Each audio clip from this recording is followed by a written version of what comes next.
bird on a tree. Bonjour les amis, alors aujourd'hui je voudrais vous consacrer du temps à vous présenter cet album, Mon Grand Voyage, paru aux éditions du Ricochet en février 2021. Il a été écrit par Marie Lescroart et illustré par Emmanuel Housset. Alors la couverture nous présente une petite fille qui regarde au loin. Autour d'elle, il y a de nombreuses plantes et des animaux qui viennent colorer cette couverture et donne envie, je trouve, d'ouvrir très rapidement le livre pour voir ce qu'il y a à l'intérieur. Je trouve que cette couverture nous met dans la peau d'un aventurier et ça donne envie de suivre cette petite fille dans son aventure. On sait bien que ça va être une aventure, de par le titre, Mon Grand Voyage.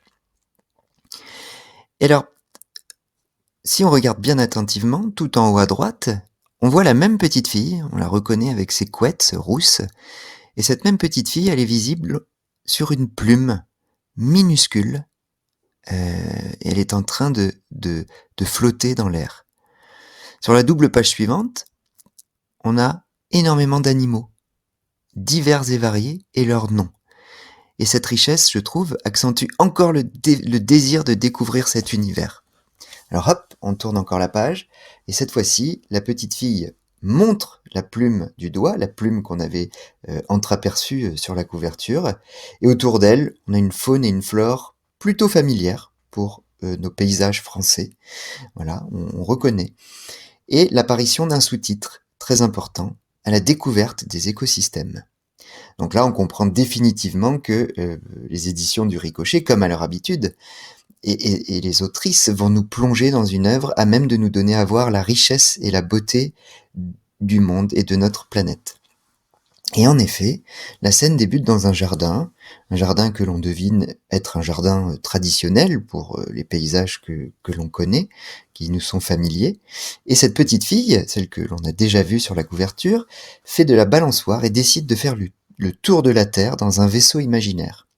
Et la voilà partie, sur sa plume, justement, à la découverte du monde. Un périple incroyable commence.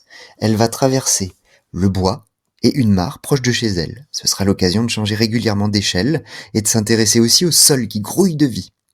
Elle poursuivra ensuite son aventure en débarquant sur une île tropicale. L'occasion sera évidemment alors trop belle de plonger pour explorer les fonds sous-marins. Passage obligé dans la forêt tropicale où le jaguar fait la loi. Dans la savane, le décor change, et les habitants aussi. Un petit tour dans le désert du Sahara, puis visite d'un désert polaire, avant de regagner le jardin du début. Mais le tour du monde, ça creuse. Et la petite fille mange alors une pomme pour reprendre des forces. C'est alors l'occasion d'un dernier voyage, dans l'infiniment petit celui-là, au fin fond de notre intestin, qui lui aussi, comme tout écosystème, comme tous les écosystèmes qu'on a rencontrés avant, renferme une vie précieuse. Vous voulez une petite analyse? Écoutez vite la prochaine vidéo. Like a bird on a tree.